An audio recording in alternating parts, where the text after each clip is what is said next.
Alright, Blue Murky of the Concrete Jungle back, and I'm here with Ruben Diaz of WarBoxing.com. And you can follow him on Twitter at RDiazBoxing. Shit, you can follow me on Twitter at the K Jungle, where I talk about boxing. Anyways, here we go, Ruben Diaz. Ruben, what is your opinion on last night's fight, Erislandy Lara versus Saul El Canelo Alvarez? Many people are saying it was a robbery. What do you say, brah? My post-fight thoughts on Canelo versus Lara last night. Was Lara robbed? I don't believe so.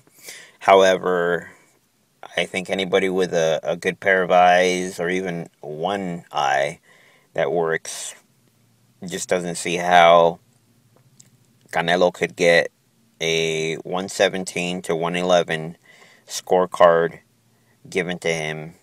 And outside of that, I think that it was a close fight, but neither guy did anything convincing to win the fight and to be called the winner. But again, a 117-111 scorecard was just ridiculous, but it's almost like we're used to that. And on top of that, I don't believe that there was any way that Lara was going to get a decision victory in Vegas against Canelo, and that's just another part of the sport that's unfortunate, but that's what the reality was.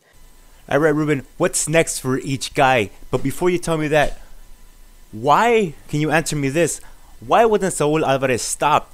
He's supposed to be the more flat-footed fighter, he's supposed to be a brawler, he's supposed to be uncoordinated, but yet he stood in there for 12 rounds against a guy who a lot of people on forums, let's just take NSB for example, made him seem as he was a god. He was supposed to run over Canelo, outclass him, outwork him, take him to school. He got cut in the 7th round and lost by decision. What happened? Why wasn't Canelo stopped? I believe that's because Canelo has a better chin than people give him credit for.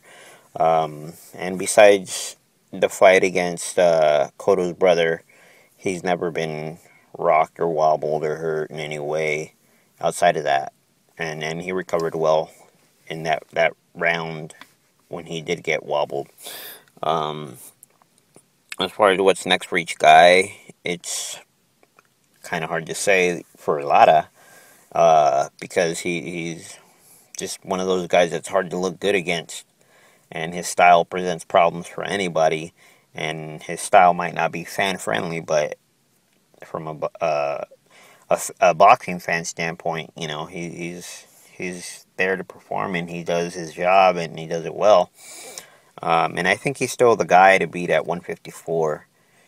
And although people are criticizing Canelo's performance or lack thereof, I think they're also not giving credit and realizing that Lara is that good, and he's only gotten better with each fight as a professional, and he just has gotten better and learned from each fight. And I think that's why Canelo didn't have the same success that Angulo had against Lara last night. As far as when Angulo fought him, he knocked him down twice and hurt him multiple times, but like I said, I think that Lara, even at 31, he's still fitting into and working into his prime as a pro boxer, and he's only gotten better and has proven that. And hopefully we do see him on TV, but I don't see him being a pay-per-view attraction, even though he sold the fight well as far as talking his talk against Canelo and whatnot, but we'll see what happens. Hopefully he does continue to be shown on the bigger networks, and